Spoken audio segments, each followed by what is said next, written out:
Você conhece alguém que está com algum tipo de problema com as drogas? Ou é você mesmo, esta pessoa? Tá curioso para saber mais sobre... Será que eu sou um cara viciado em internet? Será que a internet realmente vicia?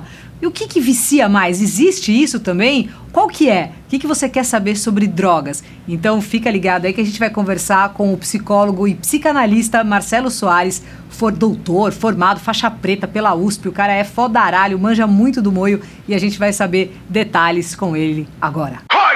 89 Lifestyle. Marcelo, eu tenho que colar porque é muita coisa que você já fez, né? Bom, você é psicanalista, doutor e mestre em psicologia clínica pela USP, professor do Centro de Referência em Educação na Atenção ao Usuário de Crack e Outras Drogas da Universidade Federal de São Carlos. Enfim, tem um monte de coisa aqui que você faz, membro de departamento, formado em Transference Psychology, não consigo nem falar isso. Como é que fala? Transference... Focus Psychotherapy. É, da hora. Psychotherapy. O que significa? Que ele é faixa preta. Então você que tem esse conhecimento monstruoso nessa parte aí das drogas, o que você, como psicólogo, pode nos dizer que você faz pelo viciado? Sacou? Qual é o papel do psicólogo nisso? Bom, o papel do psicólogo é fundamental, né? Muita gente pensa que problemas associados às drogas têm apenas a dimensão biológica em jogo, né? Uma substância que atinge o cérebro e gera alterações. Isso é verdade, né? O hardware existe, né? A gente tem um cérebro que é alterado por substâncias que não fazem parte do corpo. Mas os enroscos, né, as aderências muito graves às drogas, que geram dependências e problemas associados, não tem a ver só com isso, né? Tem a ver com padrões muito específicos de relacionamento, né, do sujeito com a droga. Tem a ver com uma personalidade que está buscando a droga, né? É um encontro, é um casamento, né? É muito comum que as pessoas atribuam os problemas só à droga, né? O crack é demonizado, o álcool. Sem dúvida, essas substâncias têm um potencial em si. Mas quando um problema acontece, é que existe uma associação entre um sujeito, uma droga e um contexto cultural também. Você acha que então daria para dizer que a droga ela também vem de uma falta de noção da estrutura familiar? O uso de drogas, eu diria que não, né? É importante frisar que o uso de drogas ele é ancestral, transcultural, universalizado. Não existe história humana sem a presença de substâncias psicoativas. Inclusive é possível fazer usos estruturantes, positivos de substâncias. As religiões têm substâncias, a religião católica tem o vinho, né? Os rituais ao longo da história humana estão permeados por substâncias e alterações de consciência. Agora, os problemas ligados ao consumo dessas substâncias são um pouco mais recentes na história. A Bíblia tem uma descrição dos ébrios e loucos, né? Mas problemas sérios começaram a ser descritos há 200 anos. Isso mostra que a droga em si não é o único problema, né? Existe um contexto da cultura, de como as relações acontecem e de uma transposição do uso de droga para contextos mais tradicionais e rituais para um uso recreativo. Isso é primeira virada que expõe as pessoas a um risco, né? E certamente, pensando em dependência ou problemas associados, quanto maior a vulnerabilidade de alguém, vulnerabilidade de forma ampla, né? Social, educacional, né? Em termos de acesso à cultura, lazer, às relações, quanto mais frágil essas condições, né? Essas necessidades mais básicas forem, mais exposta a pessoa está a um problema com drogas. E assim, falando de hoje em dia, assim, do mundo que a gente está vivendo, internet, a comunicação muito rápida, surgem novas inquietações do lado da galera mais jovem, ou não sei, aí você pode me falar. Mudou alguma coisa dessa necessidade de alguma dependência para essa galera de hoje em dia, já que você falou de 200 anos e tal, e hoje em dia, quais são os vícios possíveis assim que estão rolando?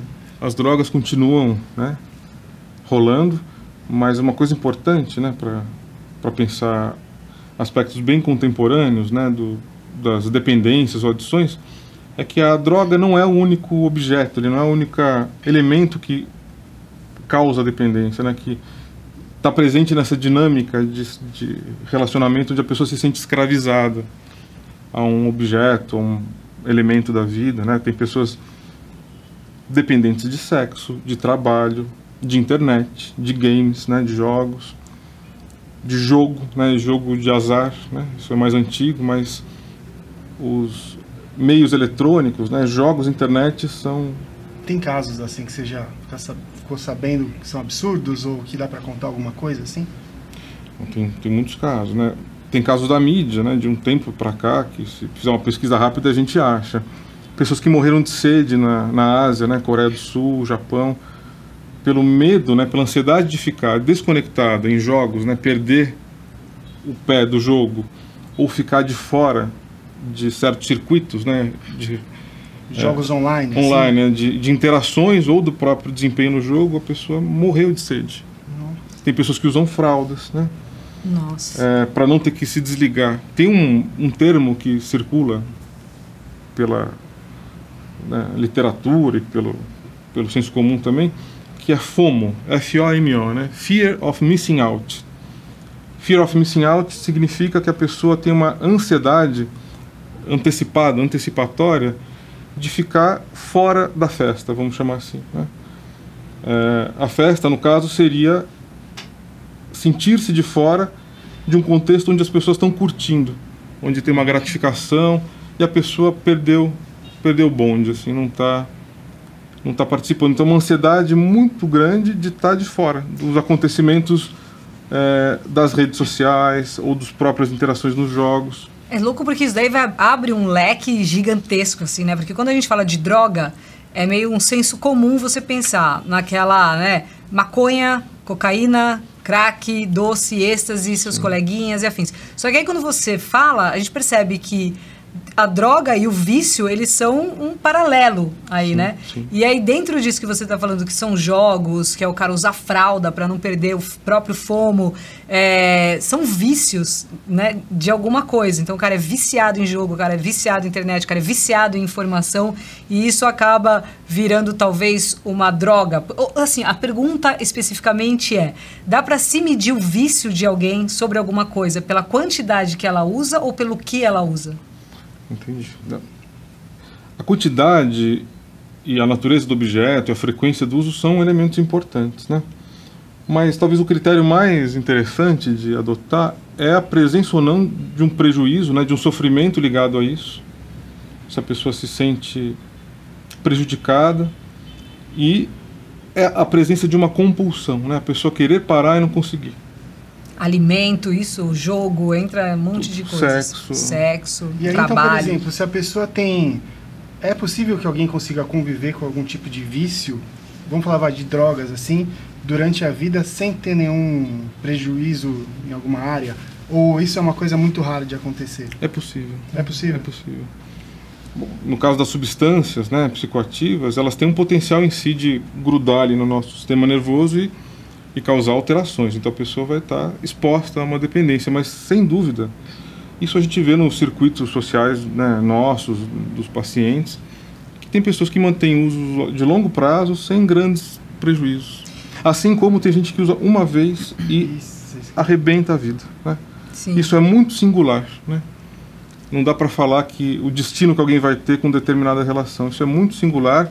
É o que eu falei, tem essa complexidade de uma personalidade que vai funcionar com certa droga ou na relação com certo fazer humano, né, o sexo, o trabalho e no momento cultural. Essa combinação é que vai determinar um jeito muito pessoal, muito específico de se vincular. O que é interessante que a gente repara assim é que tem aquela pessoa que fuma só maconha e fala, imagina, nunca vou cheirar na vida, ou já experimentou, mas não cheira nem a pau. Tem aquele que é ratatá, 1000 grau mesmo, assim, e não fuma maconha, acha uma perda de tempo fumar maconha. Tem o viciado em cigarro, tem o cara que bebe um negócio, tem o que faz o coquetel molotov, né, que vai no pacote completo e tal, enfim.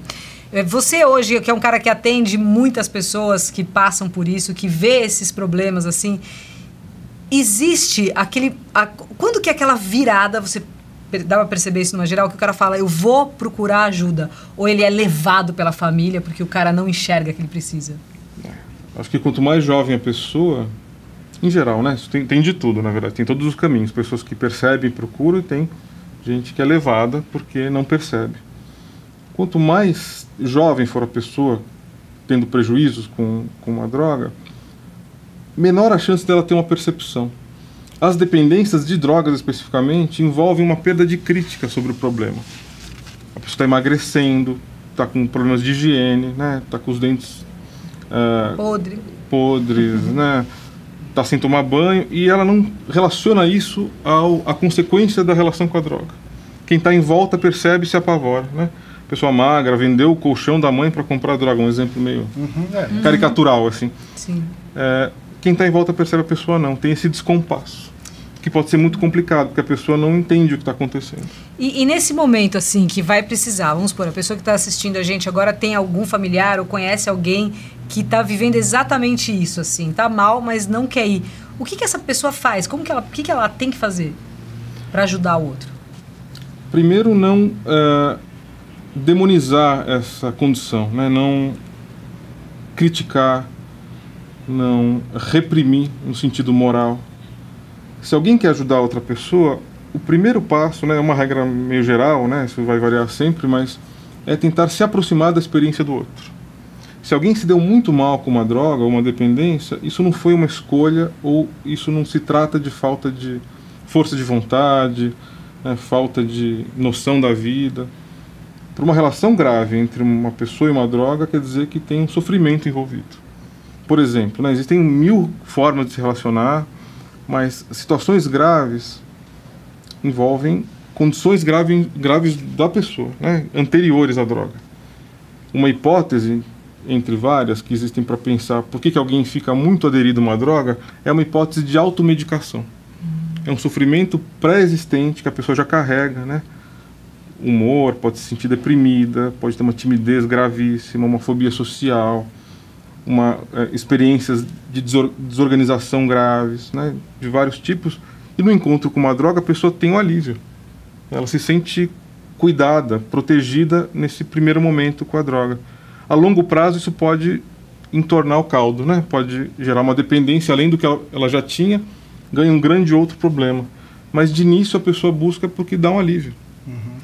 E, assim, as drogas, né, que a gente, não sei se ela tá já catacolada como drogas. Por exemplo, as bebidas são drogas. O álcool é uma droga. O álcool é uma droga. Do ponto de vista de saúde pública, né, epidemiológico, é a dependência mais importante em termos de proporção, né? Não sei os números exatamente, mas acho que 12% da população geral do Brasil tem uma dependência química de álcool. Nossa. Isso dá alguns milhões, né? Deve dar uns 20, 40 milhões, não sei exatamente. E aí, assim, também, no caso da internet, que a gente também está falando, que a gente sabe que remédio é droga, remédio para emagrecer, remédio para dormir, toda essa baciada. A internet pode ser considerada uma droga em algum momento?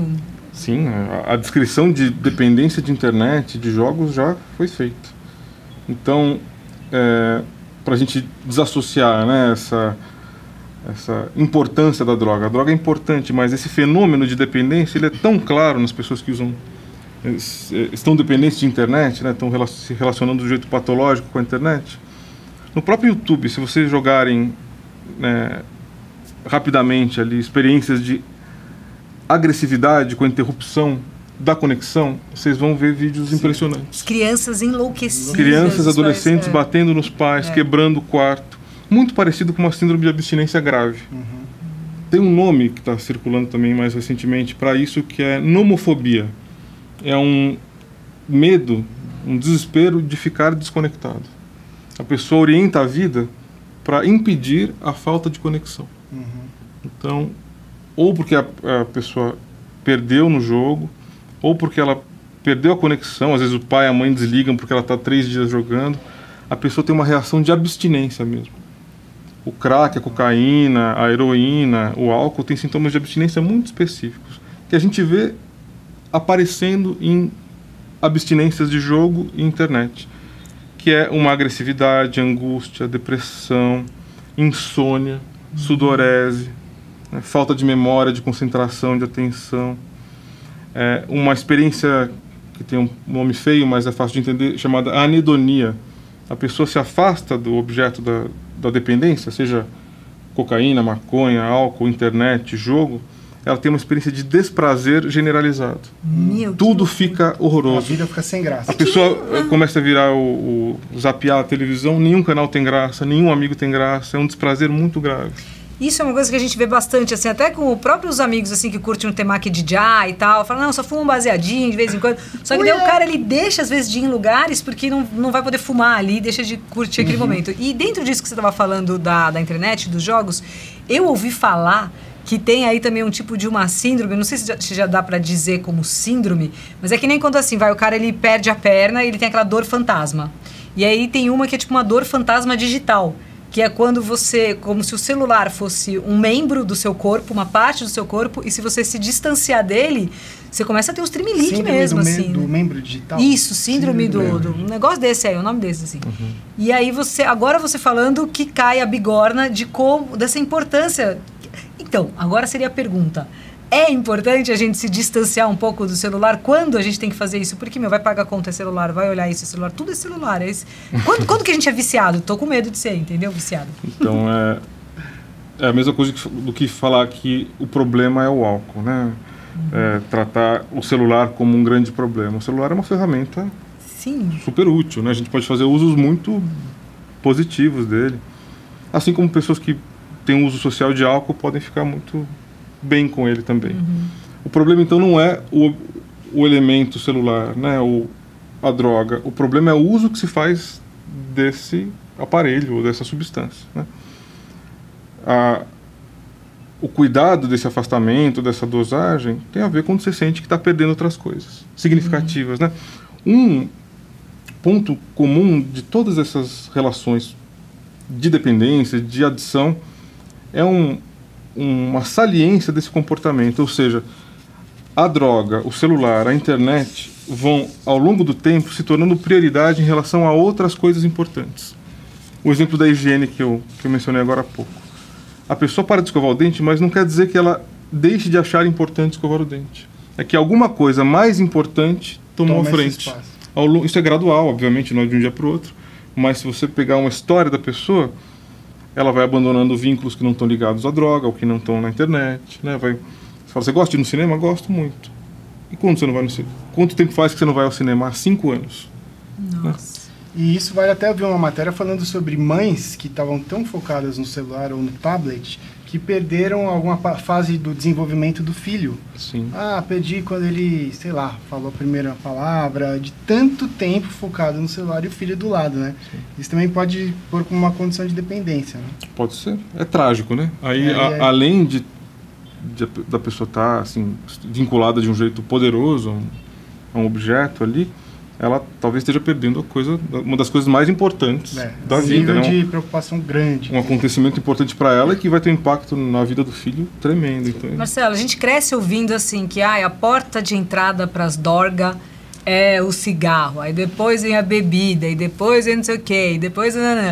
Eu não sei se existe alguma coisa assim que diz isso especificamente, ou se era coisa dos pais, que nem você não compra a bala daquele cara que tem cocaína dentro. Aí um monte de gente lá para ver se era sorteado para comprar aquela balinha.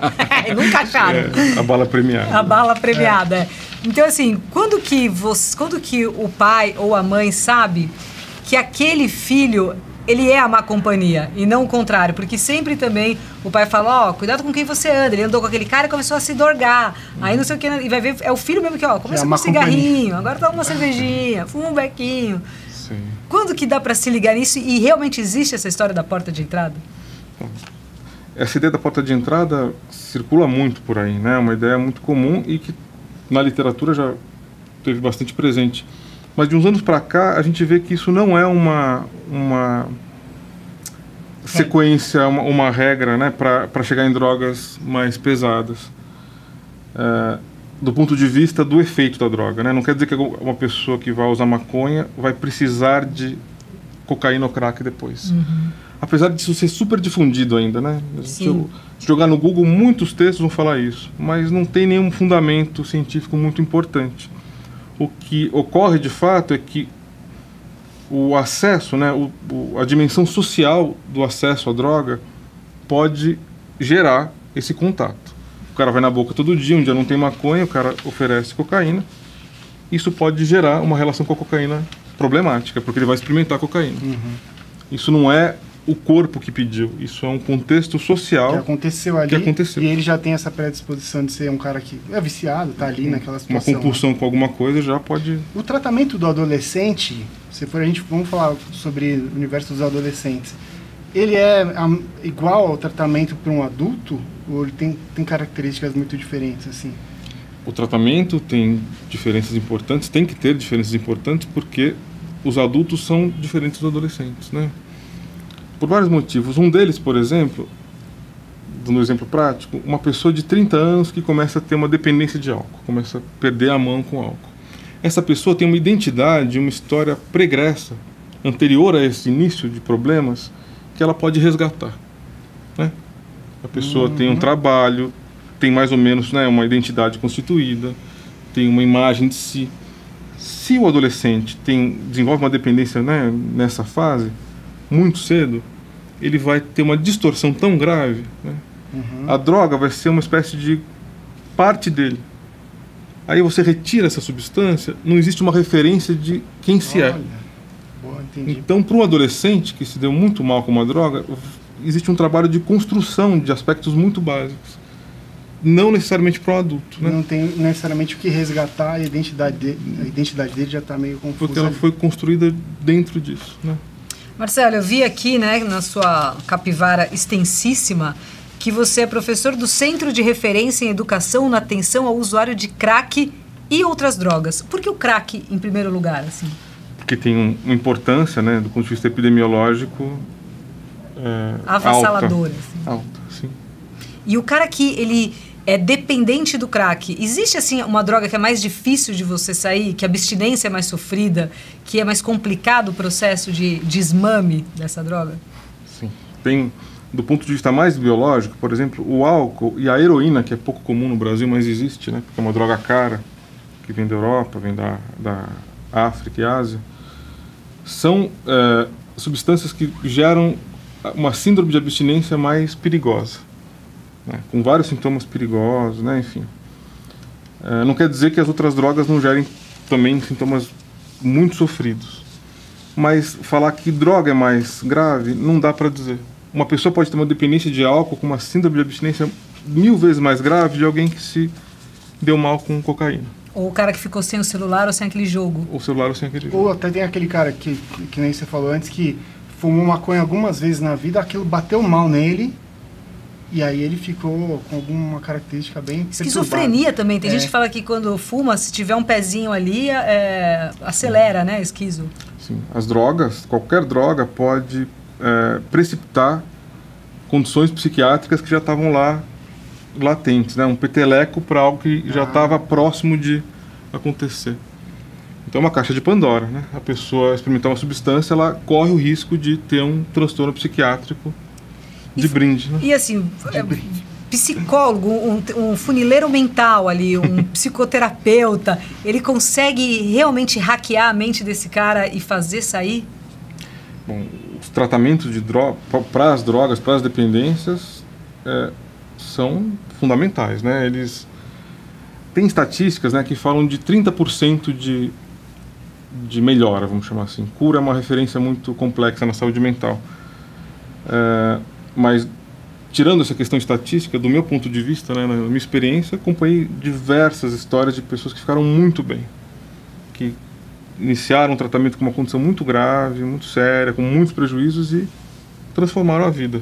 Ótimo. Né? Mas um tratamento para as drogas, uma psicoterapia específica, é uma demanda, mas isso está envolvido com uma complexidade de elementos da vida da pessoa. Então, na verdade, é um cuidado com a vida, né? Como você se relaciona com as coisas, que usos, que intensidades, né? Que preenchimentos, que sentidos você constrói ou perde, né? Durante a vida. Então, se tratar disso significa olhar para a vida de forma mais ampla, né? Então vamos fazer isso, olhar para a vida de forma mais ampla. E se você tem alguma dúvida, escreve para o Marcelo. Como que a gente vai deixar o link aí, né? Mas você tem o Facebook também, Marcelo Soares. A gente vai deixar aqui também o e-mail, algum contato aí que você também pode encontrar o Marcelo. E se tiver alguém que você queira indicar para o tratamento, vai ser muito bem-vindo. Obrigada, Marcelo, Eu que querido. agradeço, super prazer. Valeu, o prazer é nosso.